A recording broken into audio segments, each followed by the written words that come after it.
Welcome to the CB study zone. आज हम करने वाले हैं 12th क्लास के CBSE class 5 continuity and differentiability का क्वेश्चन नंबर 15। आप देख सकते हो यहाँ पे हम करेंगे 15 क्वेश्चन, जो कि यहाँ पे फंक्शन आप देख सकते हैं। इसको हम नंबर लाइन पे अगर आप ब्रेक करना चाहेंगे इस पॉइंट्स को, तो एक पॉइंट दिए 0 और एक पॉइंट दिए 1। तो हमको निकालना होगा 0 से कम पे 8.0, 0 से 1 के बीच में 8.1 और 1 से बड़े पे, 1 से ज़्यादा पे। तो चलिए देखते हैं। सबसे पहले हम ले लेते हैं let C be any real number. C कोई रियल नंबर है मान लेते हैं। अब देखते हैं केस नंबर 1, जहाँ पे केस नंबर 1 में हम लिख सकते हैं कि जो सी है वो लेस देन 0 है, मतलब सी कहीं इस तरफ है, तो वो लेस देन 0 है। तो इस केस में हम क्या करेंगे, यहाँ पे फंक्शन अगर बात करें तो फंक्शन जो है यहाँ पे है 2x। फंक्शन जो दिया है वो 2x दिया है। तो अब यहाँ पे हम 8 पॉइंट सी पे देख लेते हैं, मतलब सी से लेस देन है तो सी रखना ही पड़ेगा। तो यहाँ पे हो जाएगी 2c।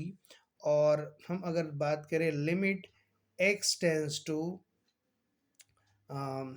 Limit x tends to C पे f ऑफ x की, तो यहाँ पे हम फंक्शन जो है वो limit x tends to C पे है 2x। और यहाँ पे भी हम x की वैल्यू अगर c रख देते हैं तो यहाँ पे मिल जाता है 2c। मतलब कि यहाँ पे आप देख सकते हो कि f ऑफ c जो है वो इक्वल है limit x tends to c f of x की, f ऑफ x के। तो given function is means given function, या function is continuous at x C less than 0। तो यहाँ पे c जब लेस देन 0 है तो यहाँ पे फंक्शन जो है वो कॉन्टिन्यूअस है। अब हम देखते हैं केस नंबर 2।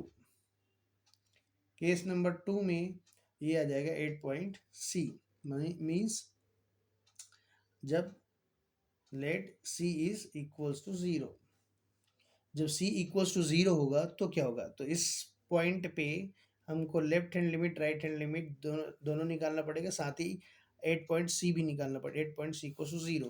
तो c जब 0 पे है, वो जो अपन पॉइंट लिए हैं रियल नंबर वो 0 पे है, तो क्या होगा, तब हम देखेंगे कि जो फंक्शन है एफ एक्स इक्वल्स टू 0, आप देख सकते हैं ये वाला पॉइंट है। तो यहाँ पे फंक्शन जो है वो एफ एक्स की वैल्यू 0 है। तो जब हम उस पर 0 ही डालेंगे तो 0 ही मिलेगा। अब हम देखते हैं left hand limit, means limit x tends to 0 minus f of x. तो यहाँ पे भी फंक्शन 0 है तो ये भी 0 ही आएगा। अब हम देखते हैं राइट हैंड लिमिट पे, मीन्स 0 ग्रेटर पे। 0 से ग्रेटर अब देख रहे हो इस साइड होगा, जब 0 से लेस देन होगा, सॉरी 0 से लेस देन पे ये 2x था एक्चुअली में। तो limit x tends to 0 minus, जब लेफ्ट हैंड लिमिट निकालेंगे उस टाइम फंक्शन जो है वो 2x है, तो 2x यहाँ पे होगा, और x की वैल्यू 0 डालने पे ये 2 इंटू 0 क्या आ जाएगा, 0 ही आ जाएगा। 2 इंटू 0 क्या आ जाएगा, 0 ही आ जाएगा। अब limit x tends to 0 plus करते हैं, तो यहाँ पे फंक्शन आप देख सकते हैं, जो लेफ्ट हैंड लिमिट पे जो फंक्शन था लेस देन पे ये था, अब ग्रेटर देन पे ये है, और 0 पे भी 0 ही था और ग्रेटर देन पे भी 0 ही है। तो फंक्शन की वैल्यू अगर हम पे 0 पे डालेंगे, limit x tends to 0 plus पे, तो ये 0 ही है तो 0 आ जाएगा। आप यहाँ पे देख सकते हैं कि f ऑफ 0 इक्वल हो गया है लेफ्ट हैंड लिमिट के, लेफ्ट हैंड लिमिट और राइट हैंड लिमिट दोनों के। तो क्या है, function is continuous, function is continuous continuous 8 point x equal to 0। तो ये हो गया केस नंबर 2। अब देख लेते हैं केस नंबर 3। यहाँ पे हम निकालेंगे केस 3। लेट c जो है वो 0 से छोटा है और 1 से बड़ा है। उस केस में क्या होगा, यहाँ पे हमको देखना पड़ेगा हम किसके लिए निकाल रहे हैं, 0 से 1 के बीच के लिए निकाल रहे हैं। यहाँ पे फंक्शन 0 है, तो हम जब यहाँ पे f ऑफ c डालते हैं तो ये 0 ही रहता है। और जब हम यहाँ पे limit x tends to c डालते हैं f ऑफ x, तो भी फंक्शन की वैल्यू ज़ीरो ही आती है। तो इस हिसाब से क्या हो जाएगा, जो f ऑफ c है वो limit x tends to c f of x के इक्वल है। तो ये क्या हो जाएगा, तो given function is continuous, given function is continuous 8 when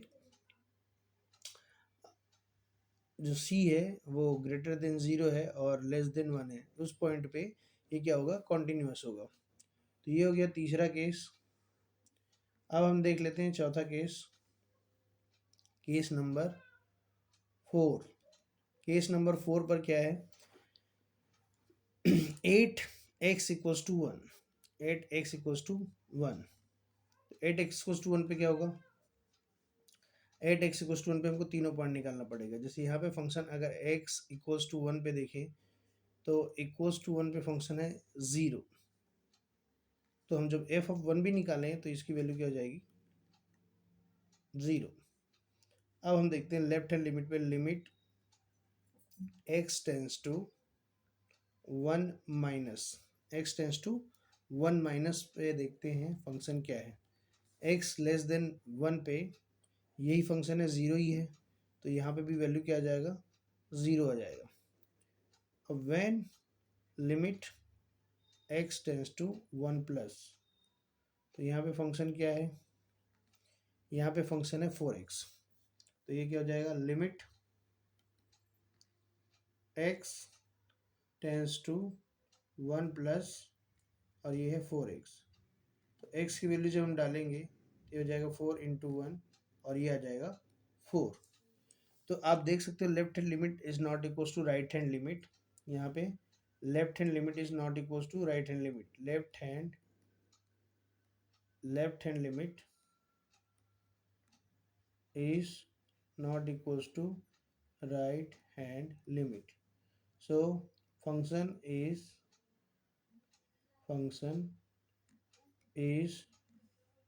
not continuous, not continuous 8x equals to 1। तो फंक्शन जो है इस पॉइंट पे 8.x इक्वल्स टू 1 पे कॉन्टिन्यूस नहीं है, मतलब कि डिसकॉन्टिन्यूस है। अब देखते हैं case number 5। Case number 5, let c is greater than 1, c is greater than 1, यहाँ पे क्या हो गया था, अपन c इक्वल्स टू 1 लिए थे या फिर x इक्वल्स टू 1 ले लिए थे, जो भी बोलो, तो अपन c माने तो c इक्वल्स टू 1 ले रहे हैं, हालांकि वो x इक्वल्स टू ही है, तो c इक्वल्स टू 1 ले लिए थे, यहाँ पे c ग्रेटर देन 1 लेंगे, तब क्या होगा, फंक्शन हमको f ऑफ 1 निकालना होगा, और ग्रेटर पे फंक्शन क्या है, ये ही है, ग्रेटर फंक्शन 4x ही है, तो ये हो गया 4 इंटू 1, ये 4 ही आ जाएगा। और जब हम चेक करेंगे लिखेंगे limit x tends to 1 f of x, तो यहाँ पे भी क्या आएगा, 4 इंटू 1 ही आएगा, तो ये आ गया 4। तो हम देख सकते हैं कि f of 1 is equals to limit x tends to 1 f of x, तो क्या हो गया, यहाँ पे फंक्शन कॉन्टिन्यूस हो गया, फंक्शन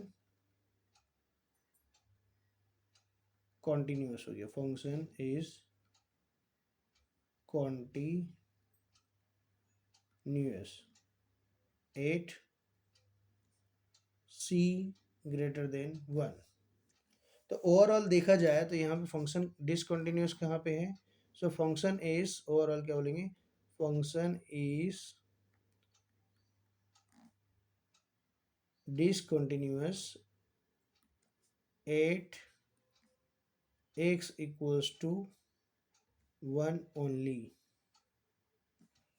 तो फंक्शन कहाँ पे डिसकंटिन्यूस है, सिर्फ x इक्वल्स टू 1 पे डिसकंटिन्यूस है,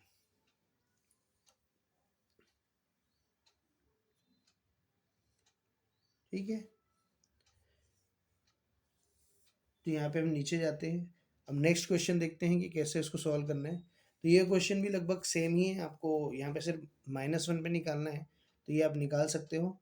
अब नेक्स्ट क्वेश्चन देखते हैं, ये वाला क्वेश्चन सॉल्व करने की कोशिश करते हैं। तो यहाँ पे हम देखेंगे कि यहाँ पे कॉन्टिन्यूस पहले से दिया हुआ है, फंक्शन जो है वो कॉन्टिन्यूस है, और जब फंक्शन कॉन्टिन्यूस रहता है तो क्या रहता है, तीनों इक्वल रहता है। तो गिवन हम लिख लेते हैं कि लेफ्ट हैंड लिमिट, मतलब इस पॉइंट पे F3 पे जो है, F3 पे वैल्यू जो है, और limit x tends to 3 minus पे जो फंक्शन है, और राइट हैंड लिमिट मतलब limit x tends to 3 plus पे जो फंक्शन है वो इक्वल है, मतलब ये गिवन है, ये फंक्शन जो है वो कॉन्टिन्यूस है। कॉन्टिन्यूस का कंडीशन यही होता है। तो कॉन्टिन्यूस कंडीशन यही है, तो सबसे पहले हम देख लेते हैं एफ इक्वस टू 3, और एफ इक्वस टू 3 पे 8x equals to 3, 8x equals to 3 क्या हो जाएगा, फंक्शन जो है वो ax प्लस 1 है, ax प्लस 1 है। तो यहाँ पे जब हम x की वैल्यू 3 डालेंगे तो हमको मिल जाएगा 3a प्लस 1। तो ये x इक्वस टू 3 पे निकल गया। अब हम देख लेते हैं LHS भी सेम फंक्शन है, मीन्स x जब 3 से छोटा है तो भी सेम फंक्शन आ रहा है, फिर भी उसको निकाल लेते हैं। तो ये हो जाएगा limit x tends to 3 minus f of x, ये हो जाएगा limit x tends to 3 minus जो है ax प्लस 1, यहाँ पे भी वैल्यू डालेंगे तो ये आ जाएगा 3a प्लस 1। अब हम नेक्स्ट कर लेते हैं RHS। तो RHS जब करेंगे तो क्या आएगा, RHS limit x tends to 3 plus, यहाँ पे फंक्शन क्या दिया हुआ है, bx प्लस 3। तो यहाँ पे अपन लिखेंगे limit x tends to 3 plus bx plus 3। अब यहाँ पे x की वैल्यू डाल देंगे तो ये हो जाएगा 3b प्लस 3। अब हम अगर इसको इक्वेशन 1 डाल दें जो गिवन है, तो यहाँ पे हम वैल्यू डाल सकते हैं, तीनों वैल्यू डालेंगे तो हमको क्या मिल जाएगा, पुटिंग वैल्यूज इन इक्वेशन 1। जब इक्वेशन 1 में डालेंगे तो ये किस तरह से आ जाएगा, 3a plus 1 equals to 3a plus 1 equals to 3b plus 3, 3b plus 3। तो हम किसी भी दो को ले सकते हैं जो इक्वल नहीं है, ये वाला ले लिए, तो ये हो जाएगा 3a plus 1 equals to 3b plus 3। तो ये हो जाएगा 3a equals to 3b plus 3 minus 1, तो ये हो जाएगा 3b plus 2 equals to 3a। और जब इसको ट्रांसफ़र करेंगे ये हो जाएगा e 3b plus 2 divided by 3। या तो ऐसे ही आंसर रहने दो, ये भी एक आंसर है, या फिर एक इसको सेपरेट करके भी लिख सकते हो। a इक्वल्स टू हो जाएगा 3b अपॉन 3 प्लस 2 बाई 3, यहाँ से 3 3 कट जाएगा और आंसर आ जाएगा b प्लस 2 बाई 3। तो ये एक रिलेशन है a और b के बीच में, जो कि क्वेश्चन पूछा गया था, find the relationship between a and b। तो ये a और b के बीच में ये रिलेशन है, और काफ़ी इजी क्वेश्चन है। ऐसे क्वेश्चन आने के चांसेस रहते हैं, और जेई वगैरह में भी ऐसे क्वेश्चन पूछे जाते हैं, तो आप इस क्वेश्चन को बहुत अच्छे तरीके से करके जा सकते हैं। चलिए देखते हैं next question, question number 18। Question number 18 भी ऐसे ही कुछ है, लेकिन इस पर 2 पॉइंट दिए हुए हैं। एक तो अपने को x इक्वल टू 0 पे चेक करना है, और एक x इक्वल टू 1 पे चेक करना है। तो सबसे पहले अपन देख लेते हैं एट x इक्वल्स टू 0 पे। तो एक x इक्वल्स टू 0 पे चेक करेंगे।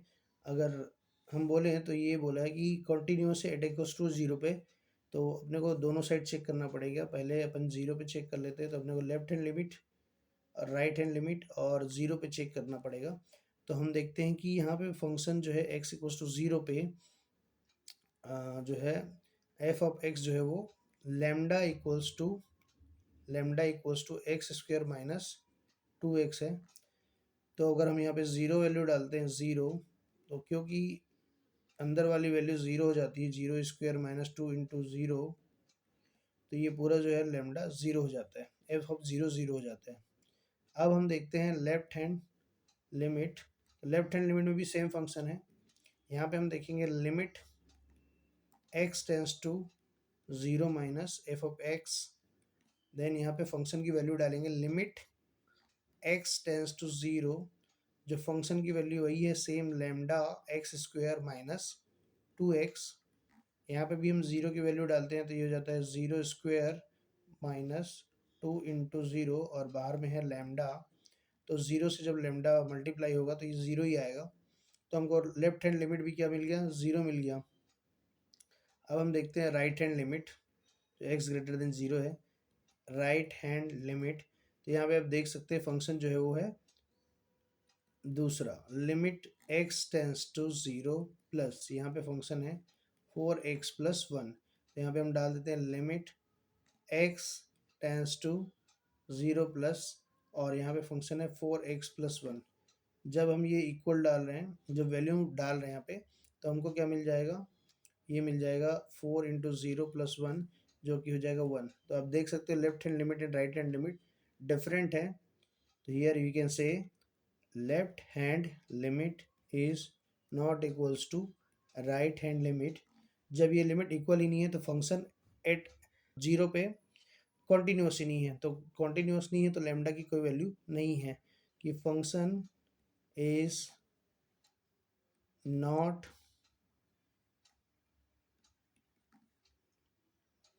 continuous for any value of lambda, any value of lambda of lambda, या नो वैल्यू ऑफ lambda, कुछ भी लिख सकते हो, जैसा एनसीईआरटी में आंसर दिया वैसा भी लिख सकते हो। या for any value of lambda, किसी lambda किसी वैल्यू के लिए ये फंक्शन कॉन्टीन्यूस नहीं है, क्योंकि ये L H L equals to R H L नहीं है। अब हम at x equals to one पे चेक कर सकते हैं। At x equals to one पे क्या चेक करना पड़ेगा, अब at x equals to one क्या होगा फंक्शन, क्योंकि यहाँ पे फंक्शन जीरो पे ही दिखाया गया है, तो जीरो से बड़ा, जीरो से ग्रेटर देन एक्स पे ही वन को लिया जा सकता है। तो यहाँ पे हमको फंक्शन कंसीडर करना पड़ेगा 4x plus one, 4x plus one को कंसीडर करना पड़ेगा। यहाँ पे 4x प्लस वन फंक्शन हो गया। तो अब हम देखेंगे ग्रेटर देन वन के लिए हम क्या कर सकते हैं, जैसे कि यहाँ पे वन हो जाता है तो यहाँ पे at x equals to one पे चेक कर सकते हैं, और एफ एक्स पे चेक कर, लिमिट पे चेक कर सकते हैं। तो अगर हम एफ वन की बात करें तो ये हो जाता है 4 1 plus one equals to 5, and then limit x tends to one पे अगर चेक करें तो ये एफ ऑफ एक्स होगा, और यहाँ पे भी अगर वैल्यू डाल दें लिमिट, सेम फंक्शन होगा x tends to one 4x plus one. तो यहाँ पे भी अगर वैल्यू पुट करते हैं, लिमिट की वैल्यू डालते हैं तो आ जाता है 5। तो कहने का मतलब ये है कि f of one is equals to limit x tends to one f of x, means function is continuous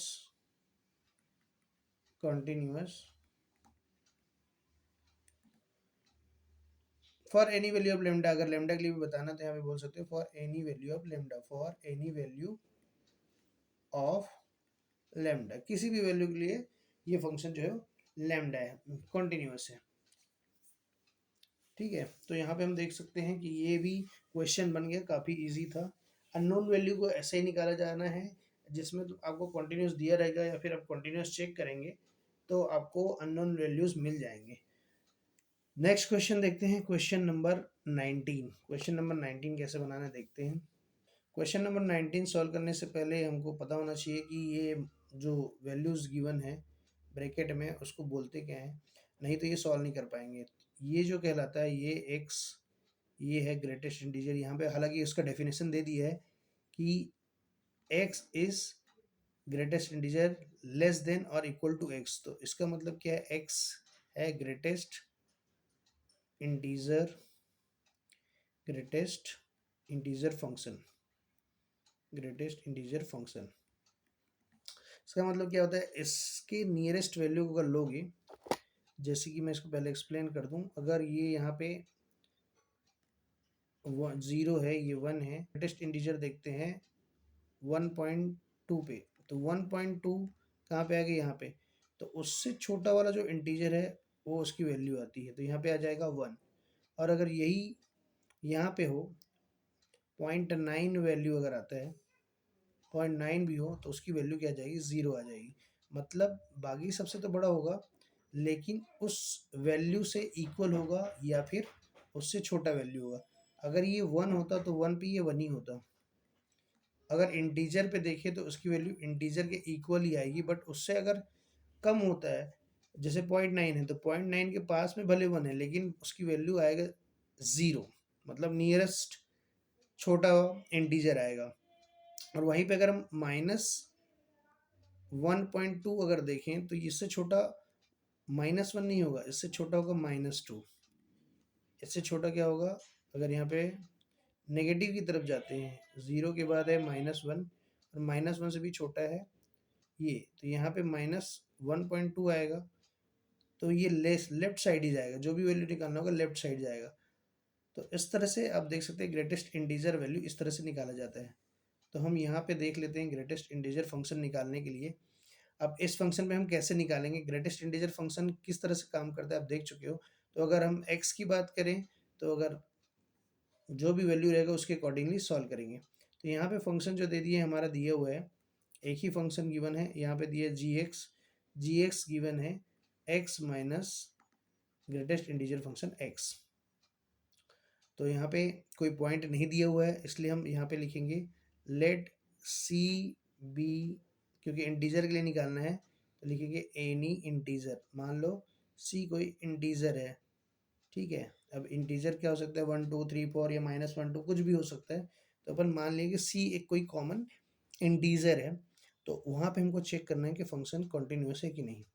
तो सबसे पहले हम देखेंगे एफ, जो फंक्शन है वो है एफ जी एक्स माइनस ये। तो उस पॉइंट पे अगर हम चेक करें जी सी की वैल्यू, तो ये क्या होगा, एक्स माइनस एक्स है, और यहाँ पे सी डालेंगे। ये मान लो जब पहले एक्स था, जब हम इसको सी डालेंगे तो ये हो जाएगा सी माइनस सी। अब आप देख सकते हो, अगर मान लो जाए ये फंक्शन यहाँ पे सी होता, सी ही इंटीजर है, तो सी से ना छोटा है ना सी से बड़ा है, तो एग्जैक्ट जब 2 होता है तो 2 आता है, इंटीजर 2 है तो 2 आता है। तो यहाँ पे सी है तो सी क्या आएगा, सी ही आएगा। तो सी माइनस सी क्या हो जाएगा, 0 हो जाएगा। अब क्योंकि ये इंटीजर वाली ग्रेटेस्ट इंटीजर वाले बात में, ग्रेटेस्ट इंटीजर वाले क्वेश्चन में हमको लेफ्ट हैंड लिमिट और राइट हैंड लिमिट भी निकालना पड़ता है। तो लेफ्ट हैंड लिमिट देखते हैं। लेफ्ट हैंड लिमिट हम देखेंगे, limit x tends to c minus, और यहाँ पे फंक्शन क्या है x, यही सेम फंक्शन है। बट अगर हम इसकी बात करें तो यहाँ पे देखिए c जो है वो लेस देन है। अगर c पे देखें तो c माइनस इधर से अप्रोच कर रहा है लेफ्ट साइड से, तो इसका मतलब यह है कि c से पहले क्या होगा, एक छोटा फंक्शन होगा। और यहाँ पे क्या है, c माइनस पे अगर पीछे की तरफ जाएं तो एक वैल्यू कम होगा यहाँ पे c-1, और यहाँ पे अगर हम आगे जाते हैं तो एक वैल्यू होगा c+1, तो यहाँ पे c प्लस है। तो जब हम छोटा वैल्यू लेंगे, c से पहले वाला लेफ्ट हैंड लिमिट लेंगे, तो यहाँ पे जब हम वैल्यू डालते हैं limit x tends to c minus, तो यहाँ पे c आएगा, और यहाँ पे c रखने पर उसकी वैल्यू क्या हो जाएगी, c-1। जस्ट पहले मान लो अगर 2 होता, 1 और 2 है, तो यहाँ पे अगर 1.9 है, सॉरी यहाँ पे 1.9 है तो ये 0 है, 1.9 है फिर भी अपन किसको लेंगे, 0 को लेंगे। तो 1 से एक वैल्यू कम है, अगर मान लो यहाँ पे 1.9, सॉरी ये तो 0.9 है, 1.9 होता तो क्या लेते, 1 लेते, मतलब 2 के पास ज़रूर है लेकिन 1 को लेते, वैसे c के पास ज़रूर है तो उससे पहले वाला c-1 लेंगे।